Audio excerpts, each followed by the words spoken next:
आप मेरे बॉस हैं और मैं आपके ऑफिस की एक साधारण कर्मचारी। अभी तुम्हें पता है कल ऑफिस में नए बॉस आ रहे हैं। यही बात तुम मुझसे सुबह से 4 बार बता चुकी हो सृजा। फिर भी तुमने एक बार भी मेरी बात पर कोई उत्सुकता नहीं दिखाई। कल उनका ऑफिस में पहला दिन है, जरा ढंग से बन सवर कर आना। पहला इम्प्रेशन आखिरी इम्प्रेशन होता है। उसकी बात सुन अभी चुप रही। उसे पता था कि वह पलटकर कुछ बोलेगी नहीं, फिर भी अपनी बात कहकर सृजा ने मन हल्का कर लिया। तुम इतनी सुंदर हो, अपने आप को संवार कर क्यों नहीं रखती हो? तुम सब जानती हो, फिर भी ऐसी बातें पूछ रही हो। समय के साथ सब कुछ खत्म नहीं हो जाता अभी। जो पीछे रह जाते हैं उन्हें तो दुनिया से कदम मिलाकर चलने के लिए अपने आप को बदलना ही पड़ता है। बस अब चुप हो जा, ज्यादा उपदेश मत दे। अभी बोली तो वो दोनों मुस्कुरा उठी। सृजा और अभी में आपसी समझ बहुत अच्छी थी। सृजा अपने आप को जमाने के अनुसार अपडेट रखती। अभी को इससे कोई मतलब न था। पिछले 5 साल से वह इस ऑफिस में काम कर रही थी, लेकिन आज भी यहाँ के माहौल में अपने आप को ढाल ना सकी। उसे दुनियादारी से कुछ लेना देना ना था। ऑफिस वाले उसके व्यवहार को लेकर टीका टिप्पणी करते रहते, वह पलटकर कभी जवाब न देती। शाम को ऑफिस खत्म होने के बाद वह घर आई। उसे समझ नहीं आ रहा था कि उसके रहन सहन के तरीके से नए बॉस के आने का क्या लेना देना है।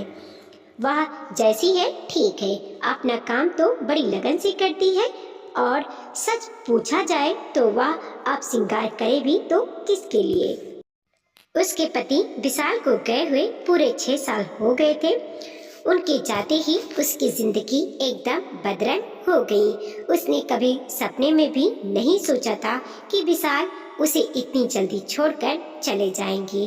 कितना प्यार करते थे वो उससे। उसकी हालात देखकर उस वक्त सृजा ने ही उसे सुझाव दिया था, अभी तुम ऑफिस में नौकरी के लिए प्रार्थना पत्र दे दो। हो सकता है बॉस तुम पर रहम कर विशाल की जगह नौकरी पर रख लें। कब तक उसकी याद में ऐसे ही आंखें भिगोती रहोगी? उसकी बात अभी को ठीक लगी थी और उसने नौकरी के लिए प्रार्थना पत्र दे दिया था। विशाल एक बहुत ही कर्मठ और ईमानदार इंसान थे।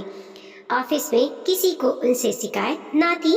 उसके पति की सब इज्जत करते थे। उसकी वफादारी को देखते हुए बॉस ने अभी को नौकरी दे दी। वह अपने काम से काम रखती थी। बाकी ऑफिस में क्या हो रहा है यह सारी खबर सृजा ही उसे लाकर देती थी। उसका बेटा पवास 15 वर्ष का हो गया था। विशाल अपने पीछे इतना पैसा छोड़ गए थे कि बेटे की परवरिश ठीक से हो सके। उसके सपने को पूरा करने के लिए उसने बेटे को एक अच्छे हॉस्टल में भेज दिया था। विशाल के जाने के इतने बरस बाद आज उसने अपने आप को दर्पण में बड़े गौर से देखा था। चेहरे पर थोड़ी प्रहरता आ गई थी और बालों में भी हल्की सी सफेदी, जिसे ढकने का प्रयास कभी नहीं किया। सृजा के इतने कहने पर उसने विशाल की पसंद की गुलाबी साड़ी वर्षों बाद पहनी थी। बालों पर मेहंदी लगाकर उसे करीने से बांध लिया था और चेहरे पर हल्का मेकअप कर ऑफिस आ गई। उस पर नजर पड़ते ही सृजा बोली, आज बहुत सुंदर लग रही हो। अभी ने उसकी बात सुनकर कुछ नहीं कहा, बस हल्के से मुस्कुरा दी। आज सभी कर्मचारी वक्त से पहले ऑफिस पहुंच गए थे।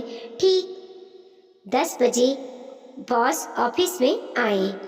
सृजा ने आते ही उन्हें फूलों का बुके थमा दिया। सबसे पीछे अभी खड़ी थी। सृजा ने उसका परिचय कराया तो बदले में एक हल्की सी मुस्कान के साथ उसने हाथ जोड़ दिए। उसके चेहरे पर नजर पड़ते ही बॉस विवेक चौंक गए और बोले, आप यहाँ? अभी ने दिमाग पर जोर डाला तो उसे लगा कि शायद उसने उन्हें कहीं पहले देखा है। अभी से कोई उत्तर ना पाकर विवेक अपने कैबिन की ओर बढ़ गए। औपचारिकताएं समाप्त होने के बाद उन्होंने चपरासी को भेजकर अभी को अपने रूम में बुला लिया। मैं आई कम इन कहकर वह कमरे में आ गई। आपको यहाँ देखकर मुझे बड़ा आश्चर्य हो रहा है मिसेस विशाल। आपको याद है, मैं भी उसी कॉलोनी में रहता था जिसमें आप रहते थे। आपके ठीक सामने वाला घर मेरा था। अभी ने दिमाग पर जोर डाला तो उसे याद आ गया, तब मैं आपका नाम तक नहीं जानती थी। मैं और विशाल इसी ऑफिस में काम करते थे। विशाल ने कभी आपसे परिचय नहीं कराया। आपको यहाँ देखकर मुझे आश्चर्य हो रहा है। एक रोड एक्सीडेंट में 6 साल पहले विशाल हमें छोड़कर चले गए। ऑफिस वालों के अनुरोध पर मुझे यह नौकरी मिल गई। आपको बॉस की कुर्सी पर देखकर अच्छा लगा। इसका मतलब आप अकेली रहती हैं? परिस्थितियाँ के आगे किसका बस चला है? मैं जा सकती हूँ सर? अवि ने पूछा तो विवेक ने उसे जाने की इजाज़त दे दी। वह उसे देखते ही भूल गए थे कि आज उनका ऑफिस में पहला दिन है और उन्हें कुछ जरूरी मीटिंग लेनी है। अभी अपने कैबिन में आ गई। सजा ने पूछा, तुम इन्हें जानती हो? वर्षों पहले ये हमारे फ्लैट के ठीक सामने रहते थे। या तो तुम्हारे लिए खुशखबरी है, सजा बोली तो अभी ने पलटकर कोई उत्तर नहीं दिया। पूरा दिन बॉस के आने की गमागमाही में निकल गया। शाम को घर आकर अभी विवेक के बारे में याद करने लगी। तब कितने दुबले पतले और शर्मीले हुआ करते थे विवेक। शायद उसे वह अच्छी लगती थी, इसीलिए जब भी मौका मिलता बालकनी में खड़े होकर उन्हीं के घर की तरफ देखा करता। कभी अभी से उसकी नजरें टकरा जाती तो वह अपनी नजरें झुकाकर झट से कमरे में घुस जाती। मीटिंग निपटाने के बाद विवेक घर आए। उनके सामने अभी का खूबसूरत चेहरा घूमने लगा। कितनी सुंदर और मासूम थी अभी। उसे भी अभी जैसी पत्नी की चाह थी। उसने विशाल से दोस्ती बढ़ाने की कोशिश भी की थी, लेकिन विशाल ने उसमें कोई रुचि नहीं ली। अभी की सुंदरता ने उस पर ऐसा जादू किया कि वह विशाल के ऑफिस जाते समय सारे काम छोड़कर उसकी एक झलक देखने बालकनी में आ जाता। अभी इस बात से अनजान न थी। पड़ोस में रहते राह चलते कभी अभी से उसकी आंखें चार हो जाती तो अभी हल्की सी मुस्कान देकर आगे बढ़ जाती। अभी ने कभी उससे बात करने की कोशिश नहीं की। यहाँ से ट्रांसफर होने के बाद विवेक बेंगलुरु चले गए। काम के प्रति समर्पण की बदौलत वो लगातार तरक्की की सीढ़ियों पर चढ़ रहे थे। कुछ समय बाद साथ काम करने वाली निकिता से उनकी अच्छी पहचान हो गई। पहचान प्यार में बदली और फिर वो हमेशा के लिए एक दूजे के हो गए। विवेक अपनी सादीसीधा जिंदगी से खुश थे। पति पत्नी नौकरी करते हुए अपनी जिंदगी बड़ी सुकून से गुजार रहे थे।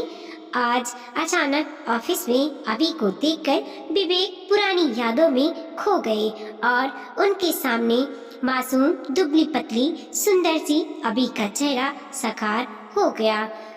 उसके बर्ताव में उसे ज्यादा अंतर महसूस नहीं हुआ। नौकरी करने से उसके व्यवहार में खुलापन आ जाता तो वह उससे भी जरूर कुछ पूछती। पुराने परिचय पर खुशी का इजहार करती, लेकिन उसने उसके बारे में कुछ भी नहीं पूछा और न ही अपनी पहचान को आगे बढ़ाने की कोशिश की। एक हफ्ते में सब कुछ समान हो गया था। आते जाते जब उसकी नजरें टकरा जाती तो अभी बड़ी शालीनता से कुर्सी से खड़े होकर हाथ जोड़ देती। विवेक कभी कभी अभी को अपने कमरे में बुला लेते। एक दिन मौका पाकर वो बोले, तुम यहाँ अकेली रहती हो, डर नहीं लगता? अब तो आदत हो गई है, शुरू में अजीब सा लगता था। वक्त सब कुछ सिखा देता है। मैंने भी वक्त के साथ समझौता कर लिया है। अपनी ओर से तुम कुछ नहीं कहोगी? विवेक ने पूछा तो अवी अचकचा गई। आपका परिवार नहीं रहता होगा? मेरी पत्नी निकिता इसी ऑफिस की रिंग रोड ब्रांच में जॉब करती है। मेरे 2 बच्चे हैं जो शहर के नामी स्कूल में पढ़ते हैं। कभी मौका लगे तो मैडम से जरूर मिला दीजिएगा। इससे आगे अभी ने कुछ भी पूछना ठीक नहीं समझा और चुपचाप आकर काम में व्यस्त हो गई। सजा ने उसको छेड़ने के लिए पूछा, यार तुझे बॉस अक्सर अपने कैबिन में बुला लेते हैं। मुझे बिल्कुल अच्छा नहीं लगता कि कोई मुझे अनावश्यक बुलाए। तुम कितनी बेवकूफ हो। लोग तो ऐसे संबंधों के लिए तरसते हैं और तुम इसे नाकार रही हो। मुझे किसी से बेवजह मिलना जुलना जरा भी अच्छा नहीं लगता। मुझे अपना काम ज्यादा पसंद है। अभी बोली और फिर से अपने काम में व्यस्त हो गई। बॉस को जब भी मौका मिलता वह किसी ना किसी बहाने से अभी को अपने कैबिन में बुला लेती। थोड़ी देर ऑफिस की बात करने के बाद वो उसकी व्यक्तिगत जिंदगी में झांकने की कोशिश करने लगती। अभी की उदासीनता को विवेक पचा नहीं पा रहे थे। वो चाहते अभी उससे खूब बातें करें। वर्षों पुरानी जो कसक उसके दिल में रह गई थी वो उसे अब पूरा करना चाहते थे। अभी इसके लिए कोई असर ही नहीं दे रही थी। एक दिन विवेक बोले, अभी तुम मुझे बहुत पहले से जानती हो। मुझे यहाँ आए काफी अर्सा हो गया है। ऑफिस में तो औपचारिक बातें होती हैं। एक दिन मैं तुम्हारे घर आकर तुमसे खुलकर पुरानी बातों को याद करना चाहता हूँ। उसकी बात पर अभी बोली, मैं भी आपको और निकिता जी को घर पर बुलाने की सोच रही थी। तुम तो जानती हो उसे कितना काम रहता है। शाम को बच्चों को भी समय देना होता है। हाँ, मैं जरूर तुम्हारे हाथ का एक कप चाय पीने आना चाहता हूँ। बरसों से दिल में इसकी तमन्ना थी। जी सर, तो फिर शनिवार का दिन पक्का रहा। मैं शाम 8 बजे आपसे मिलने आऊँगा। इतना कहकर विवेक ने एक मुस्कान बिखेर कर बात खत्म कर दी। अभी को समझ नहीं आ रहा था कि वह क्या करें। वह विवेक से जितना दूर जाने की कोशिश करती वह किसी न किसी बहाने उसके नजदीक आने का प्रयास करते। आज तक उसने किसी सहकर्मी को अपने घर नहीं बुलाया था। उसे किसी पराये मर्द का घर आना जरा भी पसंद न था। आज बॉस के आग्रह को वह टाल ना सकी। अंदर ही अंदर वह बहुत परेशान थी। शनिवार का दिन आ गया। शाम को ठीक 8 बजे घर की डोरबेल बजी। अभी ने दरवाजा खोला तो ताजे सुर्ख गुलाबों का बुके लिए विवेक खड़े थे। अभी ने हल्के नीले रंग की साड़ी पहनी हुई थी जिसमें वह बेहद खूबसूरत लग रही थी। उसने बड़ी गर्मजोशी से मुस्कुराकर उनका स्वागत किया। विवेक ने अभी को बुके थमाते हुए एक हल्की सी मुस्कान उस पर डाली और इत्मीनान से सोफे पर बैठ गए। बहुत दिनों से दिल में तमन्ना थी कि तुमसे खुलकर बातें करूं। ऑफिस में तो ये सब बातें हो नहीं सकती। आपने ठीक कहा। आप क्या लेंगे, चाय या कॉफी? जो तुम्हें पसंद हो वही ले लूंगा। प्यार भरी नजर अभी पर डालते हुए विवेक बोले, मैं अभी लेकर आती हूँ। घर पर कोई मदद करने वाला नहीं है। अकेली रहती हूँ इसीलिए बेवजह किसी का घर पर आना मुझे पसंद नहीं है। एक आया काम करती है, वह भी अपना काम निपटाकर चली गई। अभी बोली तो विवेक ने राहत की सांस ली। वो बड़े सहज होकर चाय और अभी का इंतजार कर रहे थे। कुछ ही देर में पैरों की आहट सुनकर विवेक ने पलटकर देखा। सामने चाय की ट्रे लिए निकिता आ रही थी। विवेक को तो जैसे सांप सूंघ गया। उन्हें लगा किसी ने उनकी चोरी पकड़ ली हो। निकिता, तुम यहाँ? हाँ, अभी ने बहुत जोर दिया था कि आज शाम मैं यहाँ आऊँ। मैं उनके आग्रह को टाल ना सकी। तुम अभी को कब से जानती हो? पिछले कुछ दिनों से। अभी ने बताया था। बरसों पहले विशाल और तुम एक ही ऑफिस में काम करते थे। और आज शाम आप यहाँ आने वाले हैं। मुझे पहले बता देती तो हम साथ ही आ जाते। अभी ने ऐसा करने से मना किया था। वह आपको सरप्राइज देना चाहती थी। उसने आपसे अनुरोध किया था कि पत्नी को साथ लेकर आइएगा। आपने उसे मना कर दिया था। वो तीनों बैठकर बड़ी देर तक बातें करते रहीं। अभी ने खाना बाहर से ऑर्डर कर दिया था। सबने साथ बैठकर खाना खाया। देर रात गए वो घर लौटे। दूसरे दिन ऑफिस आते ही विवेक ने सबसे पहले अभी को अपने कैबिन में बुलाया। वह सिर झुकाए खड़ी थी। वह जानती थी आज उसे बॉस से बहुत खरी खोटी सुननी पड़ेगी, लेकिन ऐसा कुछ भी नहीं हुआ। वो बोले, सॉरी अभी, मुझे माफ कर दो। किस बात के लिए? गलती तो मैंने की थी। तुमने कल मुझे फिसलने से बचा लिया। यह बात सच है कि शादी से पहले तुम मुझे बहुत अच्छी लगती थी। मैं तुम्हें छुप छुप कर देखा करता था। यहाँ आकर जब पता चला कि तुम इसी ऑफिस में काम करती हो तो मेरी वह तभी इच्छा फिर से सिर उठाने लगी। मैं तुमसे एकांत में मिलकर बहुत कुछ कहना चाहता था। मेरा अनुमान सही निकला। मैं नहीं चाहती थी कि मेरे कारण किसी की गृहस्थी में बेवजह तनाव हो और मैं अपनी ही नजरों में गिर जाऊं। आज तक मेरे घर में कभी कोई गैर मर्द नहीं आया। आप मेरे बॉस हैं, तभी मैं आपको आने से मना ना कर सकी। आखिर मुझे यह रास्ता ठीक लगा। सच में तुम्हारी तरह तुम्हारे विचार भी बहुत ऊंचे हैं। एक अनुरोध है, कहिए। आप इस बात का जिक्र किसी से ना कीजिएगा और इसे यहीं खत्म कर दीजिएगा।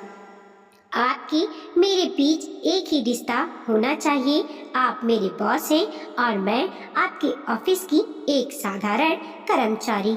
इतना कहकर अभी कमरे से बाहर निकल गई। मन का बोझ उतर जाने से उसने राहत की सांस ली। वीडियो को लाइक कीजिए, कमेंट कीजिए और अपने दोस्तों के साथ जरूर शेयर कीजिए। चैनल पे नए हैं प्लीज सब्सक्राइब कीजिए और देखते रहिए मोटिवेशनल स्टोरी। मिलते हैं और एक नई कहानी के साथ।